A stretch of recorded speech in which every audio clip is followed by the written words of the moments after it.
আচ্ছা, তোমাদের কি এরকম সমস্যা হয় আমার মতো? এরকম একটা ছোট্ট পিলো আর এত বড় পিলো কভার? তোমাদের দাদাভাই এত বড় একটা আমার পিলো কভার এনে দিয়েছে এই ছোট্ট বালিশের জন্য। তো আমি কি করব? এই পিলোটা যদি এই পিলো কভারের মধ্যে দিই তাহলে কেমন লাগবে বলো তো? খুব বাজে লাগবে দেখতে।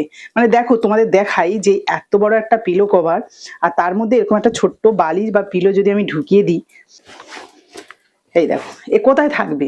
এর অর্ধেকটাও নয়। এই দেখো এতটা ঝুলে থাকবে। এটা কি কোনো জায়গায় রাখা সম্ভব? দেখলেই তো একটা কেমন একটা লাগবে যে এটা কি। এমনি তো পিলোটা খুব পাতলা। তো যাই হোক, এটার মধ্যেই কিন্তু এই ছোট্ট পিলোটা দেবো, তবে খুব সুন্দর দেখতে লাগবে, কিন্তু মনেই হবে না যে এত বড় পিলো কভার। সেটা কি করে সম্ভব জানতে হলে অবশ্যই কিন্তু সম্পূর্ণ ভিডিওটা দেখতে হবে। তো চলো, তার জন্য এই পিলো কভারটাকে প্রথমে উল্টো করে নিতে হবে।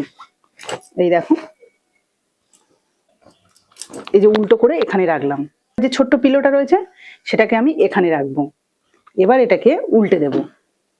এই যে এবারে এই যে পিলোর মুখটা যে রয়েছে এটাকে কিন্তু আমি কিভাবে ঘুরিয়ে নিচ্ছি দেখো। এই যে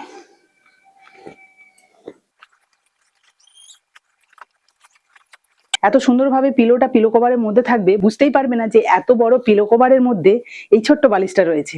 এই দেখো। তো বন্ধুরা, বুঝতে পারলে যে কত ছোট একটা পিলো সেটা এত বড় একটা পিলো কভারের মধ্যে রয়েছে, আর সেটা কত সুন্দরভাবে দেখতে লাগছে দেখো।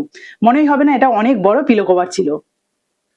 তো এবার বলো এই ট্রিক্সটা কেমন লাগলো তোমাদের? যদি ভালো লেগে থাকে তাহলে প্লিজ একটা লাইক করে বন্ধুদের সাথে শেয়ার করবে।